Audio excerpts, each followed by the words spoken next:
2 minutos de volta aqui com o CBN Campinas desta quinta-feira. Gelada ainda, mas as temperaturas subindo, 16 graus nesse momento, segundo o CEPAGRE da Unicamp. Subindo devagar, mas a gente está acompanhando todas as mudanças climáticas, não só de hoje, mas o que vem também pela frente. Como o El Ninho, né, Felipe? Que já está em atuação e deve influenciar o tempo nos próximos meses, com reflexos que vão desde períodos de mais calor até mudanças no padrão de chuvas aqui na nossa região. O fenômeno acende o alerta em várias cidades da nossa região e também no estado de São Paulo. Exatamente. Municípios vizinhos, aqui como Hortolândia, já estão adotando medidas preventivas. O próprio governo do estado lançou a fase mais crítica da Operação SP Sem Fogo, com investimentos, reforço no monitoramento, para enfrentar o risco de incêndios, principalmente durante o período de estiagem. E até por isso, cresce a importância dos alertas da Defesa Civil, que podem ajudar a prevenir situações de risco, como os próprios incêndios, alagamentos temporais e ventos fortes. E para entender o que esperar daqui para frente, também aqui em Campinas, como a cidade está se preparando, a gente conversa com a secretária adjunta do Clima, Marcela Pupim. Bom dia, seja bem-vinda, Marcela. Bom dia, Sandra. Obrigada por nos recepcionar. E essa é a nossa preocupação, né? E entender exatamente o que na prática, isso significa para o clima aqui de Campinas e da nossa região.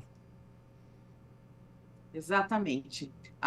Hoje nós não falamos mais num futuro com crise climática. Nós estamos vivendo exatamente a emergência climática, né? A compreensão do tema significa realmente o cuidado com a vida. E é disso que nós estamos falando. Como vamos nos prevenir, anteceder a possíveis efeitos do El Niño, mas não só dele. Todos os efeitos da agenda climática, eles afetam diretamente a saúde das pessoas, a vida humana, do não humano ou do próprio meio. Agora, Marcela, pensando aqui na região de Campinas, como é que o El Niño pode nos afetar diretamente? Então, vamos lá. Nós teremos fases com oscilações fortes. Oscilações, nós não vamos dizer assim que é um super El Niño, mas nós vamos dizer que é um El Niño com efeitos muito fortes, aonde nós vamos ter ondas de calor fortes, estiagem, secas, mas também muita chuva. Nós também teremos temporais. Então, essa oscilação, ela vai ter uma dinâmica muito intensa entre quedas de temperatura e aumentos abruptos. Nessa constância, é muito similar ao que já ocorreu em 2016. Então, nós precisamos nos preparar, porque é aquela história que a vovó dizia, né? De manhã você vai sair capotado e vai passar calor, mas esses efeitos, eles aumentam abruptamente com efeito para a saúde. E, Marcela, então, que medidas práticas, digamos, a gente vai perceber para esse enfrentamento? Então, vamos lá. Nós temos medidas preventivas para o calor extremo. Então, quais são elas? É simplesmente eu ter uma rede de orientação, uma rede de alerta, aonde essa oscilação precisa ser informada à sociedade. Como isso vai operar? Com a instalação de 21 estações novas meteorológicas dispostas no centro, nos bairros, nas escolas. Então, esse alerta de temperatura, ele deve estar vinculado àquele território, àquela parte da cidade, porque ela vai poder dar uma informação mais apurada e a estratégia de como enfrentá-la. Então, exemplo, quando eu tenho altas temperaturas, nós precisamos que as crianças tenham um conforto térmico na escola, recebam a sua orientação de hidratação, nós precisamos que o idoso precise ter essas informações. Então, para isso, nós estamos trabalhando em várias ações. Então, uma rede de informações, tanto que vão no celular, nos painéis eletrônicos que temos na cidade, mais de 60 painéis, nós daremos a informação. Se muito calor, hidrate-se, e qual a temperatura e quais as medidas.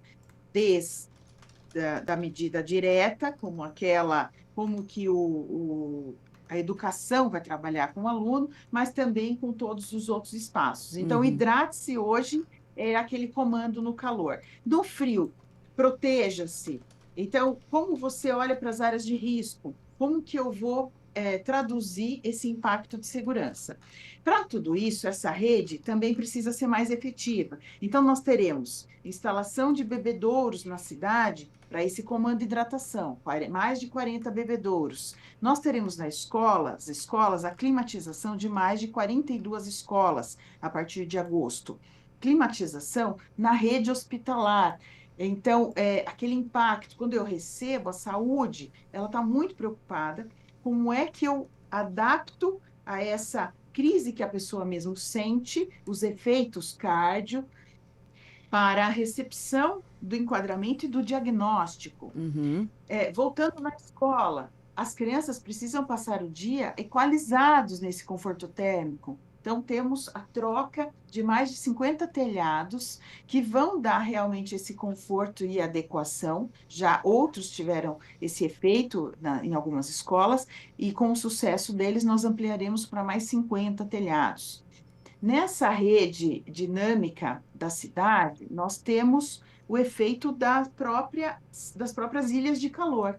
E as Uhum. ilhas, elas nos proporcionam um estudo que é um indicador onde o resfriamento precisa ser adequado nesses momentos. Então, procurar ilhas de resfriamento que vão impactar as de calor são as praças, as microflorestas. Então, temos mais 15 microflorestas impactadas para desenvolvimento.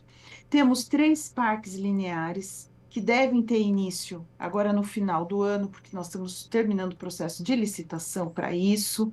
E, então, são parques de conexão tanto na região central quanto no Ainumas, e temos, para o efeito contrário, que é o efeito das grandes chuvas, das tempestades, o desenvolvimento de reservatórios de detenção vinculados à macrodrenagem, vinculados a esses parques lineares. Uhum. Então, a preparação da cidade de Campinas tem que ser para os dois extremos, muito Sim. calor e muita Ô chuva. Marcelo, imagino o investimento necessário e urgente, né? Porque o El Niño vai chegar, você até falou de algumas ações que são previstas aí para o final do ano. Uhum.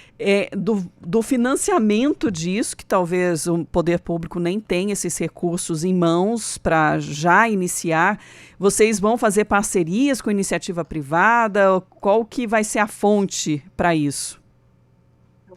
Vamos avançar, Sandra. Os parques lineares já estão com impacto, e o destino recursal, o financiamento garantido pelo BNDES. Então, nós já temos porque é uma previsão, esse planejamento ocorreu o ano passado, Uhum. então teve os contratos já financiados para a execução dos estudos, dos projetos conceituais, do projeto executivo e da execução. Tudo é um investimento de 23 milhões nesses parques lineares que já estão contemplados com recurso do BNDES.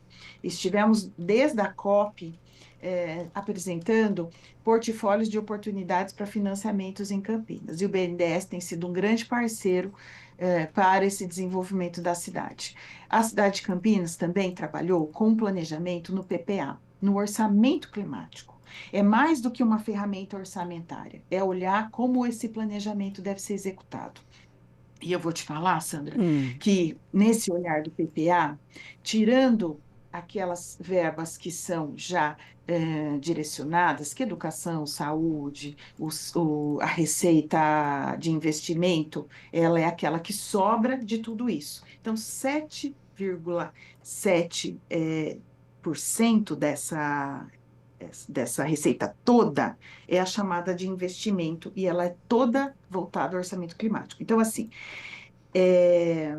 61% dessa etapa dos 7%, então, assim, 7 é tudo que é investimento. 61%, que é mais, muito mais do que a metade, então, para ser bem claro para todo mundo, 61% do que é chamado investimento, ele está dirigido diretamente na receita. Esse foi um esforço transversal da Secretaria de Finanças e de outras pastas, entendendo que a vida hoje, a sociedade campineira precisa se preparar para a inovação resiliente de uma cidade urbana, de uma cidade mesmo com apelo de expansão ou com apelo rural, mas uma cidade preparada para proteger as pessoas. Então, esse orçamento foi uma missão executada, então o financiamento está garantido tanto na esfera de grandes obras, quanto das obras efetivas da cidade. Então, quando a gente fala em zeladoria, microfloresta, tudo isso está dentro desse impacto. Obras da mobilidade estão dentro desse impacto, e principalmente as obras voltadas à proteção da água, produção da água, desenvolvimento da água. Então, tem PSA, tem outros atores. Mas se a gente sempre frisa, que não é um problema só do público, é do privado também. Então, nós temos nos preparado, dentro da própria dinâmica da cidade, a trazer o privado para junto desses desenvolvimentos também. Marcela Pupin, secretária adjunta de Clima, trazendo aqui os detalhes sobre as ações de enfrentamento às mudanças climáticas aqui para Campinas. Agradeço a participação, vamos monitorar junto, acompanhar todo esse desenvolvimento e dos projetos, né, e os efeitos também para a população. Obrigada, viu, Marcela? Sandra, se a gente puder chamar atenção para todos, e nessa preparação, os efeitos e a proteção ainda contra a dengue, a chikungunya, são efeitos que a sociedade precisa nos ajudar a nos preparar e ser resiliente. Então, fica o alerta que a arbovirose é sempre uma preocupação nesse momento. Obrigada. Obrigada, Marcela. Obrigado, Marcela.